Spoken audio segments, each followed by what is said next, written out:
Oi, alunos do sexto ano, tudo bem com vocês? Né? Eu espero que sim, né? Aqui tá tudo bem também, só com saudade entediada de ficar em casa. Eu sei que é chato, mas tem que ficar, né? Fazer o quê? Vamos para mais uma aula, né? De texto e redação. Vamos trabalhar agora um negócio que eu gosto muito. É chamado de conto popular. Vamos analisar essa frase. Conto popular. O que é um conto? É uma história, né? Conto é uma história.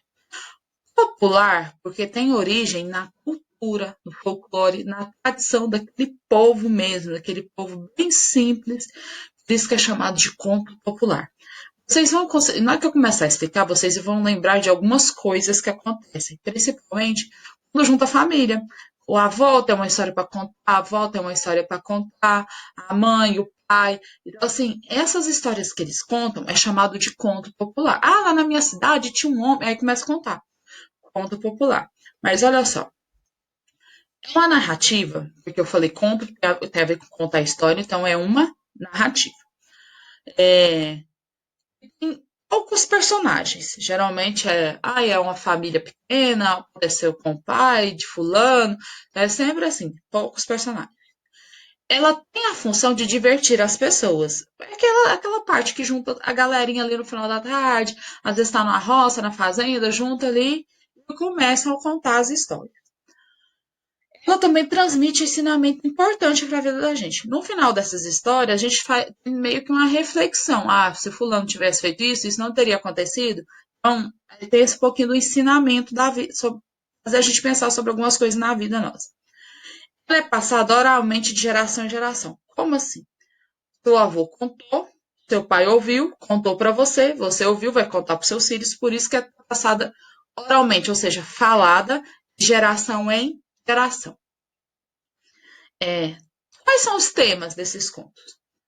É, tenho temas que mexem com o divino, uma coisa relacionada à religião, Deus, aí vai, né? Então tem essa questão aí. Tem histórias que explicam alguma coisa, né? Ah, essa cachoeira é assim, porque, né?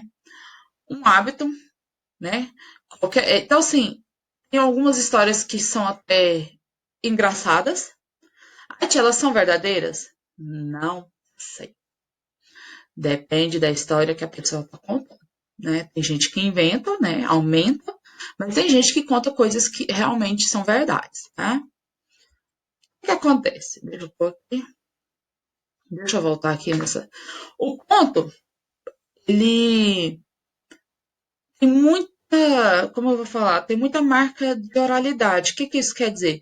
Tem muitas palavras que são tradicionais em determinada região, com sotaques, tem gírias, tem dialetos, então tem umas palavrinhas assim, por exemplo, o goiano vai contar a história de um jeito, o pessoal de Minas vai contar de outro, porque tem muita influência da língua falada nisso aí. A gente estudou isso no primeiro período, né?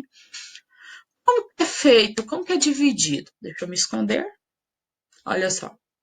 Eu tenho uma situação inicial, ou seja, tudo é tranquilo, tudo é bonito. Nessa primeira parte eu sei quem são os personagens, eu sei mais ou menos o que está acontecendo. Depois começa a aparecer os problemas, né? Quebra a tranquilidade, surge um problema ali. O clímax é quando tem um confronto. Surgiu o problema e o problema vai desenvolver para uma coisa pior. Aí eu tenho, ai meu Deus, o que vai acontecer agora?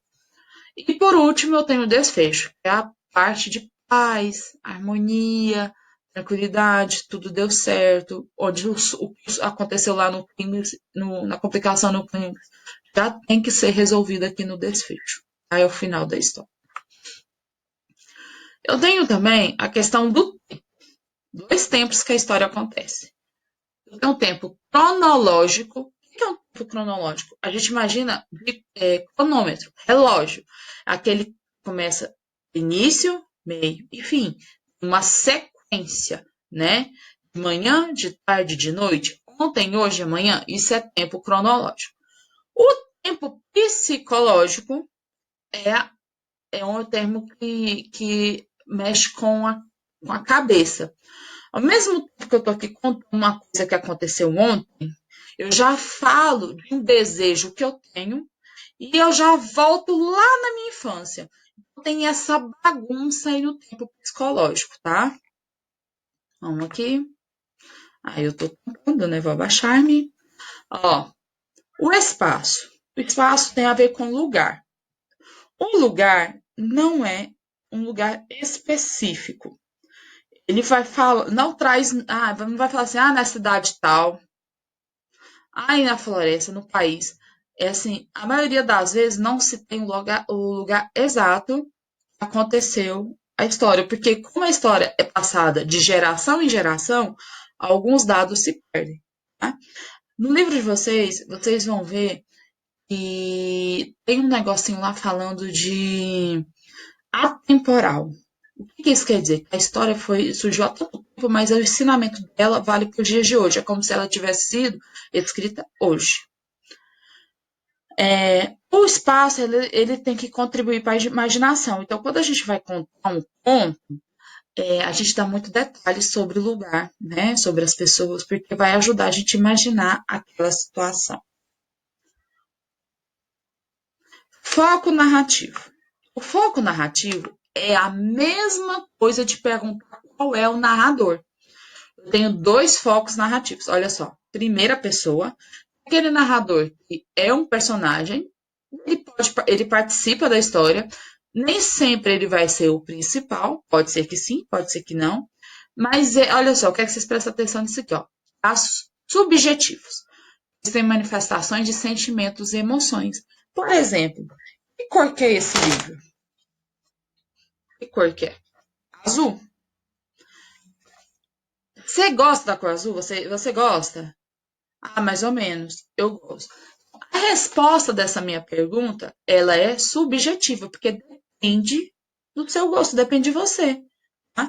As ações em primeira pessoa vai ter muito envolvimento dos sentimentos e das emoções do narrador. Aconteceu uma situação que o outro achou engraçado, mas ele não. Então, por isso que tem esse negócio chamado de subjetividade. Já o foco narrativo em terceira pessoa, o narrador ele não participa, né? Tem um caráter mais objetivo. E qual é o livro? Azul. Ponto. Ele vai contar do jeitinho que ele está vendo, sem se envolver na narrativa, sem manifestar a sua opinião.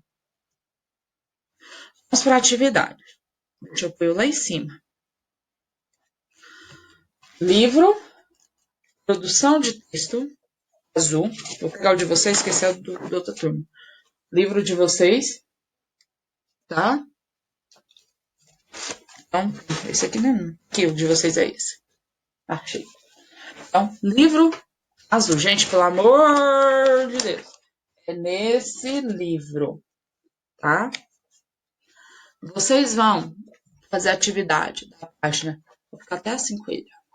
Espelhada, porque o programa que eu uso, ele faz esse efeito aí, ó. Vou ficar assim. Aí. Vocês vão responder às páginas 36 a 49 deste livro, produção de texto livre em azul. É uma atividade de interpretação de texto. Tá? Não vou trabalhar a redação essa semana. Vocês vão fazer da mesma forma. Fazer a atividade até dia 4, me mandar. Tá acontecendo de gente me mandar foto depois que eu posto a correção. Eu vou repetir o que eu disse na aula de gramática. É a mesma coisa a gente estar na sala de aula. Eu não entro e não dou visto nos cadernos das atividades e depois eu faço a correção? Pois é a mesma lógica, é a mesma sequência. Eu passo a atividade, vocês me mandam um WhatsApp que é como se fosse o visto e depois eu passo a correção. Aí tem gente me mandando foto depois da correção. Não tá valendo, não vale. Tá? Vou considerar que fez, mas aí fez copiando do meu ou fez da cabecinha mesmo, né? Então, vamos seguir a sequência aí. Posta nas redes sociais, se fica à vontade, mostra que está estudando, que está legal, dê a sua opinião. Pode falar comigo no WhatsApp, sabe? Vocês podem mandar mensagem, falar oi, bom dia, professora, qual é o seu endereço que eu vou mandar um lanche para você. Pode ser isso também, tá? Aceito de bom grado. Beijinho para vocês, até mais.